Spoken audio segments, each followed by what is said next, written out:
विद्यार्थी मित्रांनो, की लास्ट लेक्चरला आपण मॅथमॅटिकल लॉजिक हा टॉपिक सुरू केलेला आहे आणि ह्या लॉजिकमध्ये लॉजिकल स्टेटमेंट कशाला म्हणायचं, a declarative sentence which is either true or false is called logical statement or proposition. त्याची ट्रूथ व्हॅल्यू बघितलेली आहे की प्रत्येक लॉजिकल स्टेटमेंट हे आयदर ट्रू ऑर फॉल्स असतं. A logical statement is either true or false. If it is true, then truth value is denoted by T. If it is false, then truth value is denoted by false. या टाइपचे काही examples पण आपण बघितलेले आहेत. त्यानंतर कोणकोणते sentences logical statement नसतात तेही आपण बघितलेले आहे. यामध्ये ओपन सेंटेन्सेस, एक्सक्लेमेटरी सेंटेन्सेस किंवा इंट्रोगेटिव्ह सेंटेन्स हे जे सेंटेन्सेस आहेत यांना आपण लॉजिकल स्टेटमेंट म्हणत नाही. लक्षात घ्या. बरीचशी उदाहरणं पण तुम्हाला दिलेली आहेत की कोणकोणते लॉजिकल स्टेटमेंट नसतात हे लक्षात घ्या. म्हणजे ओ मे गॉड ब्लेस यू हे पण मी एक्सप्लेन केलं की आपण खरोखर एखाद्याबद्दल आदर व्यक्त करत असताना मनापासून आदर व्यक्त केलेला आहे हे नेमकं आपण सांगू शकत नाही. हे लक्षात घ्या. लक्षात आलं का? म्हणजे याला आपण लॉजिकल स्टेटमेंट म्हणत नाही. Mathematics is interesting with respect to me, truth value true. पण विथ रिस्पेक्ट टू तुमच्यामध्ये बरेच जण जर असतील तर काही जण मॅथमॅटिक्स आवडत नाही. आता बरेच जण येतात ऍडमिशन संदर्भात त्याला मॅथ्स वीक आहे म्हणतात. म्हणजे त्यांच्या रिस्पेक्ट ही ट्रूथ व्हॅल्यू काय होते, बदलते. हे लक्षात घ्या. समजा आपणच एखाद्या कार्यक्रमाला समजा आपण बोलवलं, राखी सावंतला आपण समजा प्रमुख म्हणून आपण बोलवलं आणि मी इंट्रोडक्शन करून द्यायला त्या कार्यक्रमाला तुम्ही सगळेजण समोर बसलेला आहात आणि मी इंट्रोडक्शन करून देत आहे राखी सावंतचं आणि मी म्हटलं राखी सावंतकडे बघून ओ व्हॉट अ ब्युटी. तुम्ही म्हणाल काय सर, काय कसली चॉईस तुमची? विथ रिस्पेक्ट टू मी ती ब्युटी आहे. म्हणजे with respect to me truth value true, पण with respect to all of you truth value कदाचित फॉल्स असेल. मला जे आवडेल ते तुम्हाला आवडेल असे सांगू शकत नाही. लक्षात घ्या. त्यामुळे पहिल्या लेक्चरमध्ये हे इंट्रोडक्शन लॉजिकचं आणि लॉजिक बाबतीत काही एक्झाम्पल सुद्धा आपण बघितले आहेत की बोर्डाला 1 मार्काला क्वेश्चन विचारला जाऊ शकतो. Which of the following sentences are logical statement? If it is logical statement, then give is truth value. अशा टाइपचे काही एक्झाम्पल्स पण मी सॉल्व्ह करून दिलेले आहेत. त्यानंतर आपण काय बघितलं, simple statement whose truth value does not depends on any other statement. And compound statement, it is the combination of two or more simple statement, compound statement. आता आपल्याला या लेक्चर मध्ये बघायचे ते सगळ्यात महत्त्वाचा पार्ट लॉजिकल कनेक्टिव्हज. बघा, logical कनेक्टिव्हज.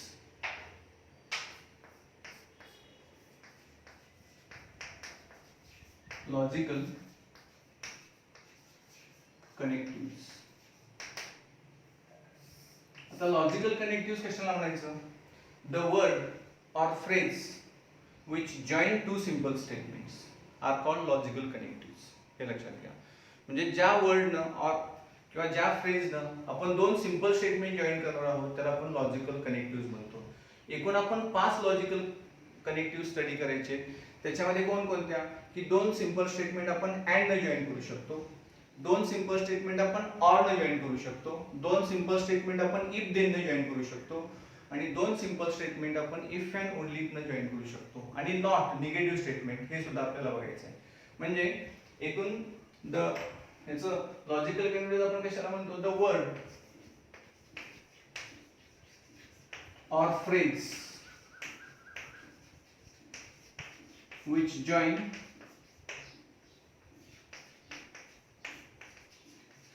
two statements is called logical connective.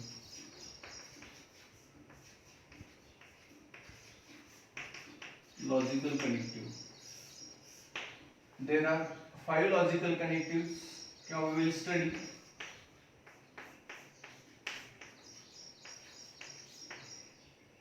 The connectives.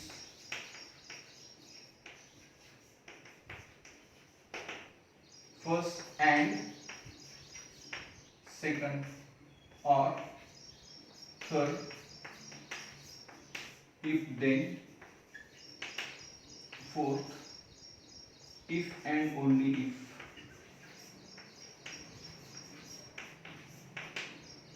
Fifth not. अशा 5 लॉजिकल कनेक्टिव्ह आपल्याला बघायचे आणि ह्या लॉजिकल कनेक्टिव्हचा यूज करून आपल्याला संपूर्ण टॉपिक हा या लॉजिकल कनेक्टिव्हवरती डिपेंड आहे. आता या प्रत्येक लॉजिकल कनेक्टिव्हचा आपण सेपरेट स्टडी करू. हे लक्षात आलं सर्वांच्या की अ symbol or the word or phrase which join two statements is called logical connective. We will study the connectives and, or, if, then, if and only, आणि not. म्हणजे या वेगवेगळ्या वर्डनं आपण दोन सिंपल स्टेटमेंट्स जॉईन करू शकतो हे लक्षात घ्या.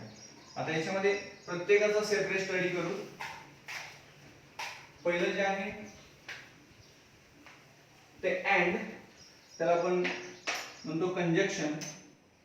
First logical connectives, conjunction.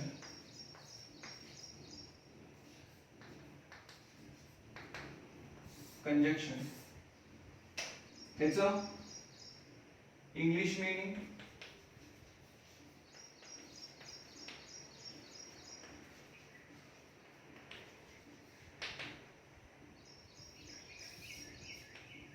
And म्हणजे दोन सिंपल स्टेटमेंट जर अँड ने जॉईन केलं असेल तर त्याला आपण कंजक्शन असं म्हणतो. लक्षात घ्या याचं इंग्लिश मीनिंग आणि याचा सिम्बॉल हा व्ही जो आहे तो उलट करतो आपण. And is similar to intersection of two sets in set three. हे लक्षात घ्या हे कोरिलेटेड टॉपिक्स आहे. म्हणजे इंग्लिश मीनिंग अँड आणि सिम्बॉल काय हा व्ही उलटा काढा. Symbol of this conjunction. म्हणजे if two simple statements are combined by and, then it is called conjunction of two statements. हे लक्षात घ्या. म्हणजे यामध्ये हे एक्सप्लेन करत असताना two statements are combined using the connective and. इथे मी लिहून देतो. If two statements are combined, if two statements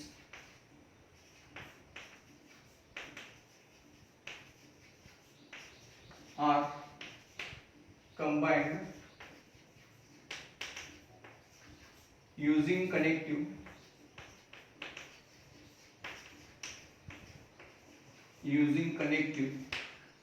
and, then it is called conjunction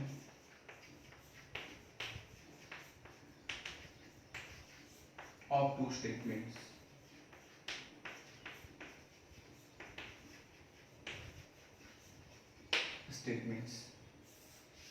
In other words, if P and Q be two statements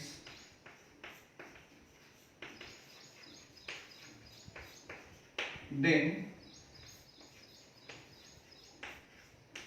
बघा हे कसं लिहायचं. P conjunction Q is called conjunction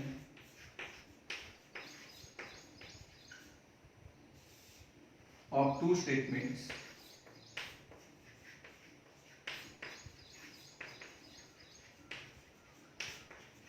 P and Q. Read as P conjunction Q. लक्षात आलं का? म्हणजे conjunction English meaning काय आहे अँड. म्हणजे दोन सिंपल स्टेटमेंट जर आपण अँड ने जॉईन केलं तर त्याला आपण कंजक्शन म्हणतो. सिम्बॉल हा व्ही जो आहे तो उलटा काढा.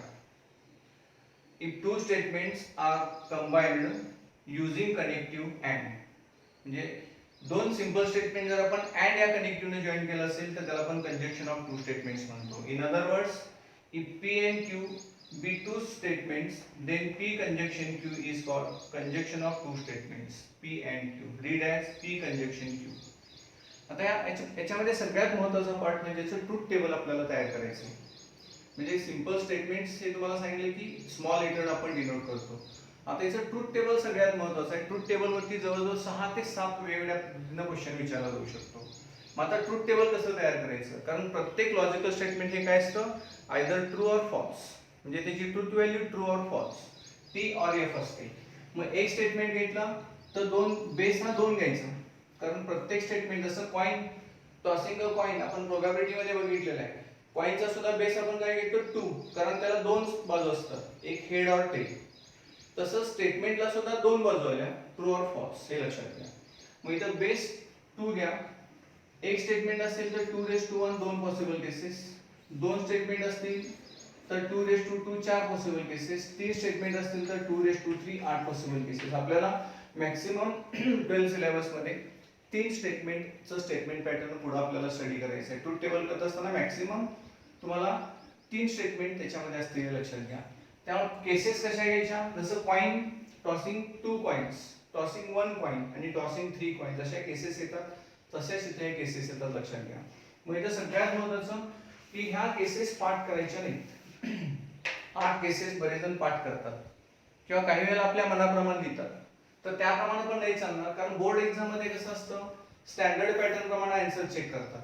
म्हणजे एखादा एक्झामचा पेपर चेक करत असताना समजा तुम्ही ट्रूथ टेबल तयार केला आणि ट्रूथ टेबल तयार केल्यानंतर लास्ट कॉलम मध्ये टी टी एफ एफ आलं, हे आन्सर असेल, तर एक गट्टा 25 पेपरचा एक गट्टा तपासेपर्यंत आन्सर सगळे पाठ होतात एक्झामिनरला.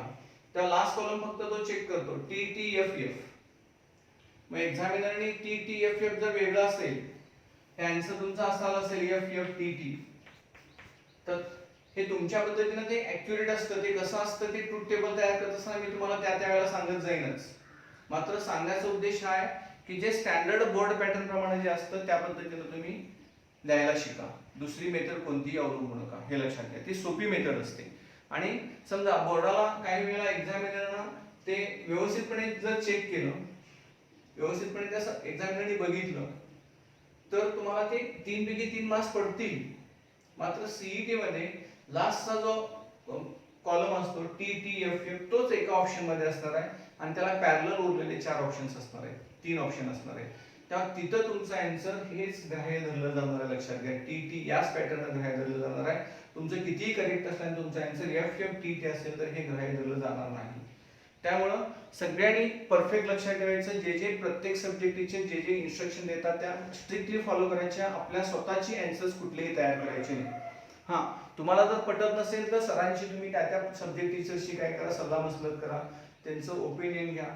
हे असं असेल तर किंवा त्यांच्याशी डिस्कस करा की हा पॉईंट मला सर असा वाटतो, ते जर योग्य असेल तर तुम्ही तो लिहू शकता. कारण बोर्ड मॉडेल आन्सर पब्लिश करत असताना त्याच्यावरती एक स्टेटमेंट लिहिलं असतं, any correct alternative method which should be mathematically and logically correct, then give full credit. म्हणजे तुमची कोणती अल्टरनेटिव्ह मेथड असेल आणि मॅथमॅटिकली करेक्ट असेल तर त्याला फुल क्रेडिट द्यायचं म्हटलेलं आहे, लक्षात घ्या. कळलं का? पण सीईटी मध्ये जो पॅटर्न दिलेला असतो, लास्ट कॉलम मधले व्हॅल्यू जर विचारले असतील तर त्या स्टँडर्ड पॅटर्न प्रमाणे नसतील तर ते तुम्हाला मार्क्स मिळणार नाही, लक्षात घ्या. तेव्हा आता या केसेस कशा लिहायच्या मी तुम्हाला इथं एक्सप्लेन करतो. की एक स्टेटमेंट असेल पी, तर दोन पॉसिबल केसेस ट्रू फॉल्स, लक्षात घ्या. मग तुम्ही विद्यार्थी काय करतात, ट्रू फॉल्स, हे तुम्ही फॉल्स ट्रू, हे बरोबर नाही का, आहेच बरोबर, फॉल्स ट्रू तुम्ही हे घेऊन सॉल्व्ह केला, लास्ट कॉलम मध्ये आन्सर बदले. सीईटी मध्ये आन्सर याप्रमाणे दिलेलं असणार. त्यामुळे इथं काय करायचं, ट्रू फॉल्स पहिल्यांदा खऱ्यानं सुरुवात करा, खोट्यानं सुरुवात करू नका. कळलं का? म्हणजे पहिलं ट्रू फॉल्स, ह्या दोन केसेस. समजा दोन स्टेटमेंट असतील पी क्यू, तर यामध्ये 4 पॉसिबल केसेस कशा घ्यायचे बघा. क्यू मध्ये एक टी एक एफ, 4 पॉसिबल केसेस, एक टी एक F, T F T F. याच्या डबल करा, 2 टी 2 एफ, 2 टी 2 एफ. हे नेहमी लक्षात ठेवायचं. कसं लिहायचं कळलं का? एक टी एक एफ क्यू मध्ये लिहायचं, पी मध्ये नाही. क्यू इकडून इकडे लिहा. क्यू मध्ये एक टी एक एफ 4 केसेस आल्या. याच्या डबल लिहायचं, इथं एक टी एक एफ घेतले, 2 टी 2 एफ लिहा. ह्या 4 केसेस स्टँडर्ड आल्या. मग काही मुलं कसं लिहितात, पी क्यू. याच्यामध्ये हे घेत असताना दोन्ही ट्रू दोन्ही फॉल्स, पहिलं ट्रू दुसरं फॉल्स, पहिलं फॉल्स दुसरं ट्रू.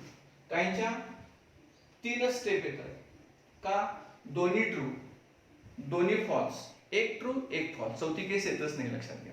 तेव्हा सगळ्यात महत्त्वाचं काय,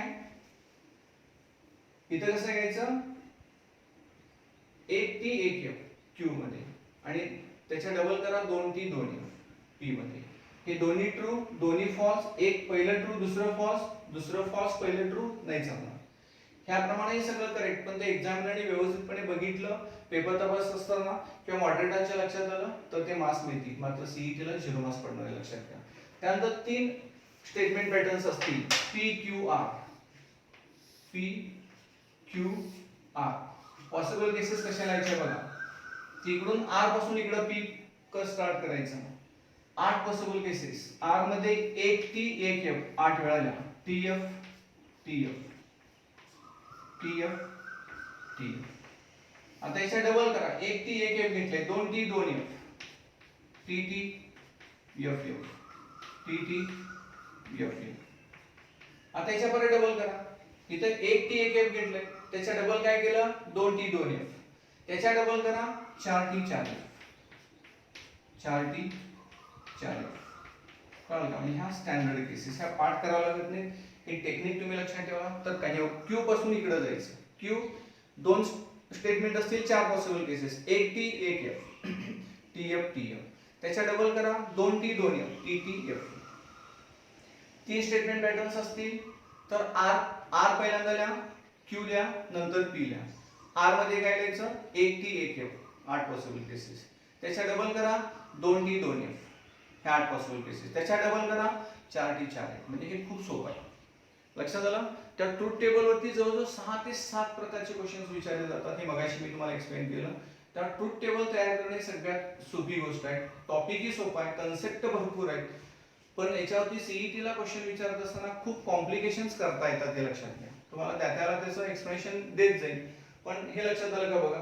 आता हे ट्रूथ टेबल तयार करण्यासाठी पॉसिबल केसेस कशा घ्यायचे सांगितलं. आता आपल्याला कंजक्शनचं ट्रूथ टेबल तयार करायचं आहे.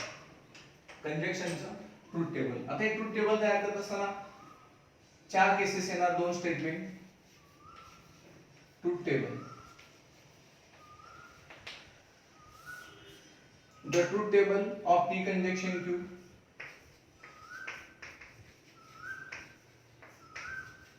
The truth table of P conjunction Q is as shown below. बघा 2 स्टेटमेंट P Q आणि P conjunction Q, P and Q. 4 possible cases, pf tf आणि इथं काय ना 2t 2f. t आणि f मधला फरक कळायला पाहिजे, लक्षात घ्या. पहिल्या लेक्चर मध्ये त्याचं एक्सप्रेशन मी दिलेलं आहे. आता अँड स्टेटमेंट जॉईन केलेलं आहे. त्यामुळे फायनल आन्सर म्हणजे p कंजक्शन q ची ट्रूथ व्हॅल्यू काय येणार बघा. म्हणजे with respect to all of you, तुम्ही असं म्हटलं, I am science students and I learn mathematics. बरोबर आहे. मग तुम्ही सगळे काय आहात, सायन्सचे स्टुडंट आहात आणि तुम्ही मॅथमॅटिक्स शिकता किंवा त्याचा अभ्यास करता समजा, तर दोन्ही पण स्टेटमेंट बरोबर आहे. आय एम सायन्स स्टुडंट म्हणजे दोन्ही स्टेटमेंटचं मिनिंग तुम्हाला फायनल आन्सर काय मिळणार, ट्रूथ व्हॅल्यू ट्रू मिळणार. बरोबर आहे. तसं माझे विथ रिस्पेक्ट टू मी असं म्हटलं, I am lecturer of mathematics and I teach mathematics. दोन्ही पण स्टेटमेंट बरोबर आहे. मी असं म्हटलं, I am lecturer of mathematics and I teach chemistry. बघा पहिलं स्टेटमेंट ट्रू आहे, दुसरं फॉल्स आहे. मी मॅथमॅटिक्सचा टीचर आहे, तुम्हाला केमिस्ट्री जर शिकवायला लागलो तर तुम्हाला रिएक्शन यायला गेलं, लक्षात घ्या. त्या ट्रूथ व्हॅल्यू कंबाईन काय होणार, फॉल्स. मी असं म्हटलं, I am lecturer of chemistry and I teach mathematics. म्हणजे पहिलं फॉल्स आहे, दुसरं ट्रू आहे. With respect to me truth value काय येणार, फॉल्स येणार. मी असं म्हटलं, I am lecturer of physics and I teach chemistry.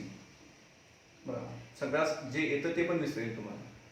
त्यामुळे दोन्ही स्टेटमेंट ट्रू असतील तर ट्रूथ व्हॅल्यू काय येणार, ट्रू. म्हणजे इथं कंबाईन विचार करायचा आहे, दोन्ही स्टेटमेंटचा कंबाईन विचार करायचा आहे. त्यामुळे इथं दोन्ही ट्रू असतील तर ट्रूथ व्हॅल्यू काय येणार, true. Otherwise false.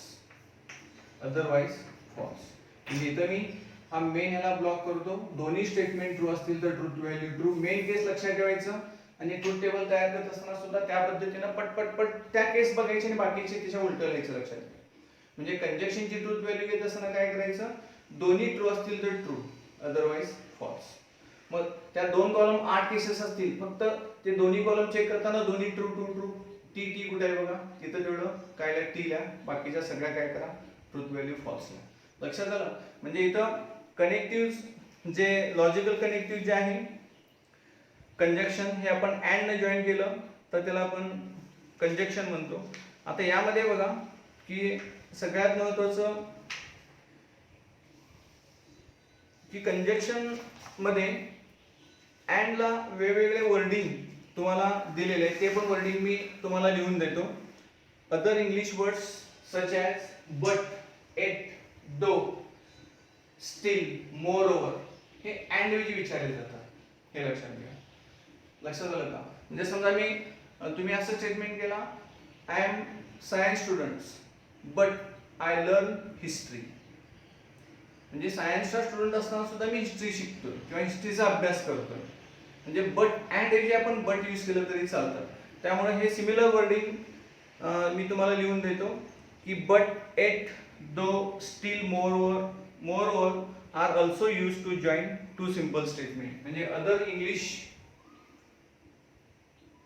Word, other English words, it, still, but,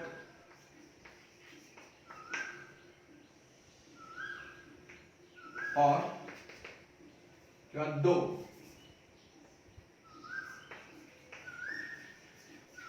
though, or moreover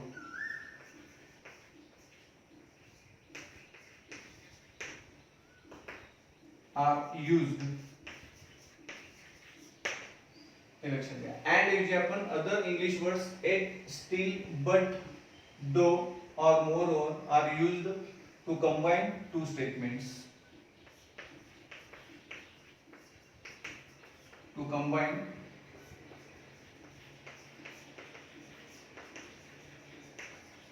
to statements. म्हणजे अँड ला कंजक्शनला इक्विव्हॅलंट हे शब्द असतात, ते लक्षात घ्या. त्या अँड जर नसेल, बट असेल, तर याला कनेक्टिव्ह काय घ्यायचं असा प्रश्न विचारला होता. लक्षात कळालं. म्हणजे जे वर्ड वेगळे दिलेत, एट, स्टील, बट, दो और moreover are also use to combine two simple statements. म्हणजे अँड ऐवजी आपण हे यूज करू शकतो. हे लक्षात आलं सर्वांच्या. त्यानंतर दुसरं आपण कनेक्टिव्ह बघू, डिसजंक्शन. दुसरं लॉजिकल कनेक्टिव्ह जे आहे ते डिसजंक्शन. म्हणजे दोन सिंपल स्टेटमेंट जर ऑर ने जॉईन केलं असेल तर त्याला आपण डिसजंक्शन म्हणतो. तर मी लिहितो सेकंड कनेक्टिव्ह डिसजंक्शन.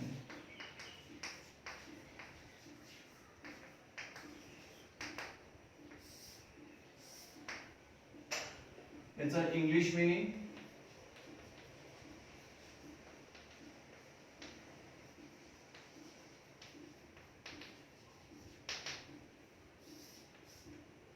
आणि सिम्बॉल. तर इंग्लिश मीनिंग ऑर आणि सिम्बॉल व्ही. म्हणजे याच्यामध्ये हे दोन सिंपल स्टेटमेंट जर ऑर ने जॉईन केलं असतील, म्हणजे if two statements are combined using the connective, मी इथं देतो if two statements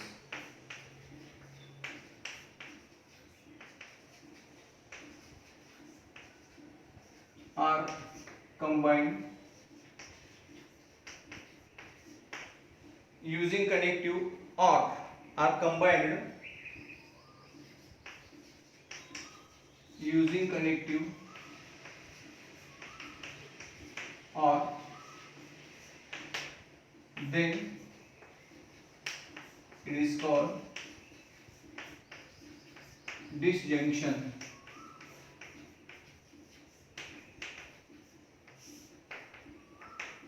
of two statements.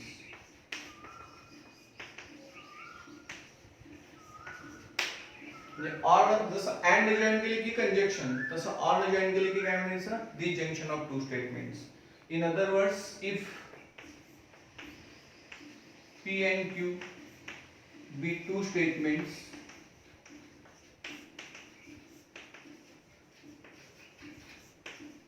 then P disjunction Q किंवा ना P wedge Q असं सुद्धा म्हणतात, लक्षात घ्या. P wedge Q is called disjunction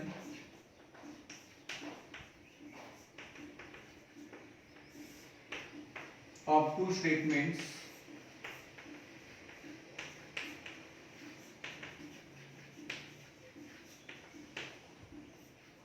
P and Q, and read as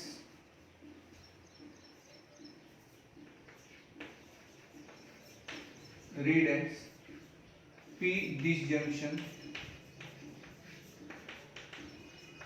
Q. लक्षात आलं का बघा.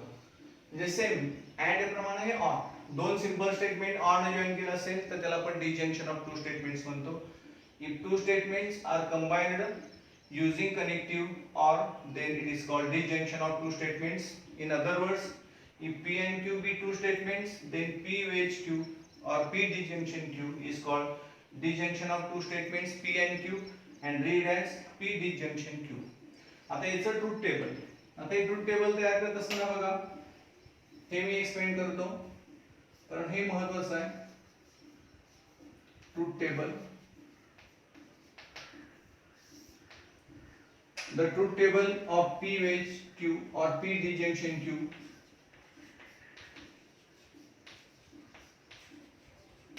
the truth table of P disjunction Q is as shown below.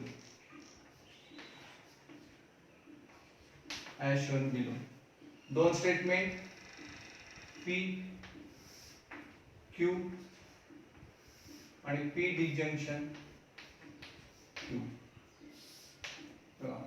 चार possible cases, TF, TF, TT, FF, TT, FF. आता इथं conjunction मध्ये मी तुम्हाला काय सांगितलं, दोन्ही स्टेटमेंट ट्रू असतील तर ट्रू, अदरवाइज फॉल्स. तिथं मी स्टेटमेंट द्यायला विसरलो, ते स्टेटमेंट तुम्ही ते नोट डाऊन करा. तिथं P conjunction Q takes the truth value true if both are true, otherwise false. हे एक्सप्लेन केलं, आता ते लिहून द्यायला पाहिजे होतं की याच्यामध्ये मेन जो आहे तो पॉइंट लक्षात ठेवायचा आणि त्याच्या उलट बाकीच्या ट्रूथ व्हॅल्यू लिहायच्या लक्षात घ्या.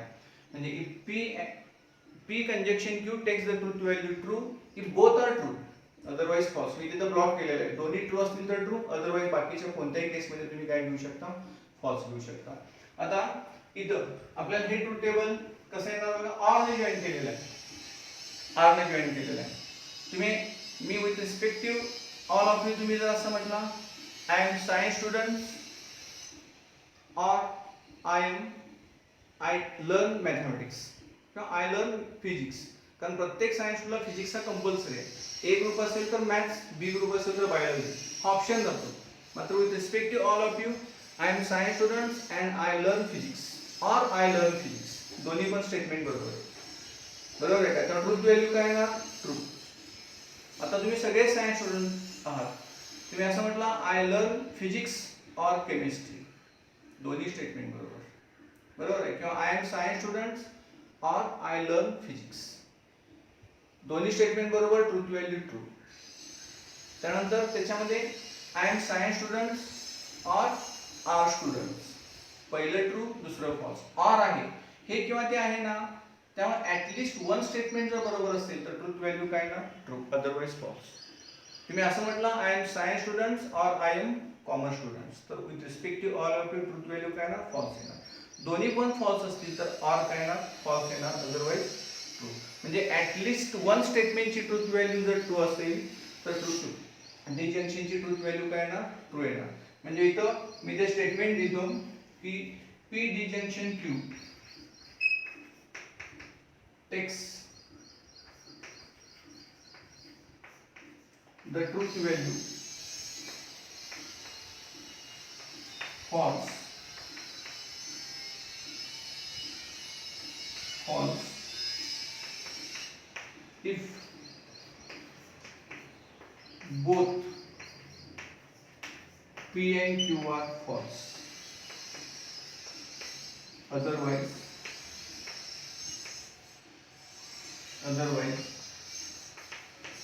true. लक्षात ठेवा बाबा.